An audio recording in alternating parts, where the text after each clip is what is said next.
Welcome back, friends, to Let's Play Baldur's Gate, episode 79. We're on a mission. A dangerous one at that, and we have only completion with our sights set on. We have our sights set on only completion. There we go. And it is a quiet night in Cloakwood, with the ominous music and cricket chirping only adding to the dismal atmosphere that death lingers around every corner. Yikes! Spiders. I hate spiders. Alright, so, we're gonna engage these guys. I think, Fireball, right about there should do it. Problem is, we have to control both our cat and Safana, because I had the bright idea to take the cat out. So, okay, Fireball has been cast, everyone's gonna run. That was a terrible placement. Hit the entire party except for the cat. And I didn't see if the cat was out of range or if it dodged or something. Okay. So, Magic Missile finished that off. Looks like the other two spiders died up there. So I probably should have set the fireball out farther and just remember the spiders walk kind of slow and it would have been fine, but oh well. Anyway, who's this? A random stranger on a bridge. Oh, travelers, hold a moment. Welcome, friends, to Koran, the chaotic good... What is he, a fighter? Oh, let's just find out. Sorry if I startled you, but I always approach strangers cautiously. I'm Koran, hunter and archer. Are any of you interested in making some money? If you are, I'm the person who could help you do it. Long story short, Koran wants you to go help him hunt some wyvern heads. He also agrees to join your party and help you with whatever you're doing, and you can just go ahead and complete the wyvern head quest anytime you want. I think it's anytime you want. Anyway, let's check some stats, shall we? Looks like Koran is a fighter thief, which is about as close as you're going to get to an archer in Baldur's Gate 1. Right now he's looking at 5 on both of those levels. What are some of his stats here? He does have the ability to move silently, and hide in shadows pretty high. 78 move silent, 73 hide in shadows, with a 40 in pickpocket and a 20 in find traps. So, once again, we don't have a trap finder, but that's alright. He's proficient in the two-handed sword and the longbow. That looks about like all the interesting information. Whoa! Whoa! Whoa! 20 dexterity? What is he, an elf? Yeah, he's an elf. Okay, well, it kind of makes sense now. So you look at a 20 dexterity with a strength of 14. Decent strength. Not great constitution. Decent intelligence, terrible wisdom, and pretty high charisma. So, overall, he's not that bad of a character. Does he have a special ability? No, just the normal thief special ability. However, not sporting very good armor, but with the high ability to hide in shadows, it might not really be that much of a hindrance. So, anyway, we have a fighter on our team again. Yes! We actually have some power, and maybe we can kill some stuff. He has that bow there, and he is proficient in it. However, we're going to switch him over to the two-handed sword, just because I don't want him to run out of arrows. Waste it on monsters that we really don't need him to use it on. I'm not too worried about Chezni running out of bullets, at least not yet, but we're going to have him switch over to the quarterstaff just because, we don't really need him to be using a ranged weapon. Wow, this is like... What is this tassel? Everyone was just like nailing him, but nothing was happening. Oh well. Okay, so we're just gonna continue here. What is our cat doing? Cat is still uninjured. We gotta keep an eye on that cat now because it is now in a dangerous position. Someone's weapon broke. Whose weapon was that? Oh, are you kidding me?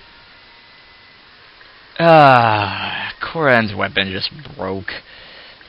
Congratulations, Koran. Who'd you buy that from?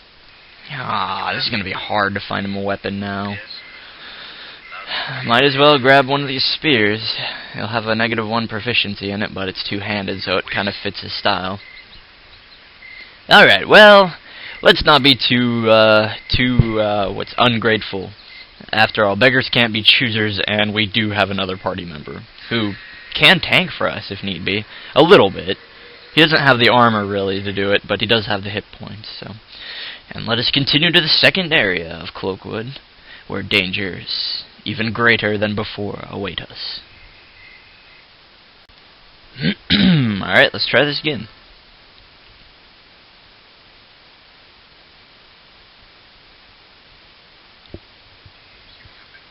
Oh, great. Ettercaps. We've already discussed Ettercaps and the various ways they attack. They attack pretty quickly, they do small amounts of damage, and have insane poison damage. Alright, so, we're just gonna leave them.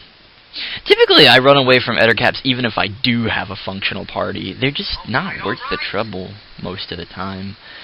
Not unless you're pretty well equipped. Alright, we're pretty damaged. We're gonna rest here, just get our hit points back. Alright, so, we're in the second area of Cloakwood. Please let me speak before you attack. Apparently this guy named Tiber out in the wilderness asked us for our help, so we will agree. He said that he and his brother went into Cloakwood to clear the woods of the spider colony that infested it. He says, I know it sounded foolish, but my brother had found the sword Spider's Bane, the sword created to kill spiders. Well, anyway, it's been more than a week. His brother named Chelag has not returned. He asks you to keep an eye out for him, or, well, to look for him. So, chances are he's probably dead. There's not a whole lot of living that you can actually do in Cloakwood. So, alright, where are we? Tiny cliff, river that cuts us off from advancing to the north, and I guess our only choice is to go this way then. I think this is a good time for a quick save, to be honest. Getting killed out here isn't exactly something I'm looking forward to. And, so, I want to detect traps, but the point is rather moot. I suppose, I mean, I might as well try with these two characters. Their detect trap isn't wonderful, but I know there's like, there's like spiders and web traps all over this section of Cloakwood. And a couple of web traps, which the spiders are immune to, and the wrong character getting trapped equals death. Be careful out here. Be extra careful out here. That's the only advice I have, honestly, because, I mean, you know, if you had a thief that could detect the web traps, you could still detect them, but even then, once in a while, you're gonna trip one.